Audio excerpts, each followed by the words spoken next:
Hi, this is Mike Darda with Compass Realty giving you your November 2025 market update for the Fort Myers and Cape Coral markets.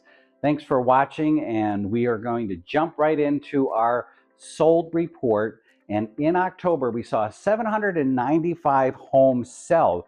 That's a significant jump from October last year when we only saw 633 homes sell. So that's a 20% increase. That's some really good news, and that's great to see. That has also helped keep our inventory numbers a little more in check. We're used to seeing big jumps in inventory year over year, many more homes coming on the market. But this year we have 5,296 homes that are for sale by the end of October, and that's virtually the same. It's down about 2% actually from a year ago. So that shows our market is stabilizing, and that's good news. But we do expect that number to go up, and I'll explain why in a second. Absorption rate is if you divide the number of homes on the market by the number that are selling each month, it gives you how many months supply is in the marketplace. To give you an idea, 3 months supply or less is a seller's market, meaning prices are going up and the sellers have the upper hand. Between 3 to 6 months is considered a neutral market. Neither buyer or seller have an advantage over the others, and prices are typically stable.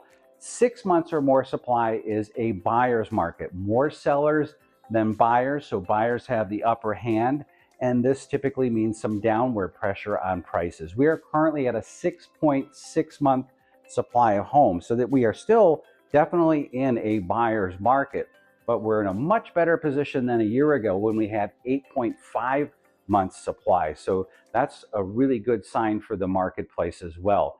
Days on the market is up a little from last year. We had 78 days on the market average last year, but it's now 95 days on the market. So a little longer to get homes sold. The average sale price is actually down. As we mentioned, a buyer's market has downward pressure on pricing. It's $458,000 average right now versus a year ago we had $480,000 average. So it's down about 4.6% year over year. Interest rates have been creeping down ever so slowly. They're currently at 6.34%. That's up actually a little bit from last month when we had as low as 6.17%. It was 7% a year ago. So we're going the right direction, but it's not changing fast enough to really dramatically affect buyer affordability or cause buyers to rush into the market. And it's not expected to change very much as we head into season and into next year. Rents are virtually the same year over year. $2,251 average in October. It is actually within, I think, less than $20 of what it was last year. Permits, new home construction permits are down.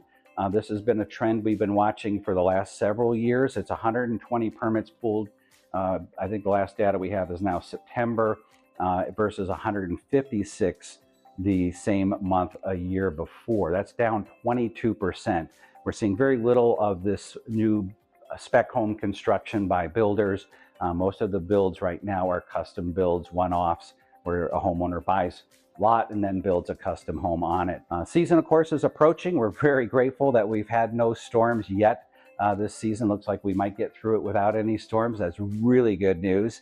And our prices for buyers going into the season are the lowest that we've seen since 2021. So some great values out there for buyers that'll be visiting us. It's typically about 25% more buyers in our marketplace in season, but that is also counterbalanced by more sellers. There's about 20 to 25% more homes that usually are on the market in high season, which is January through April.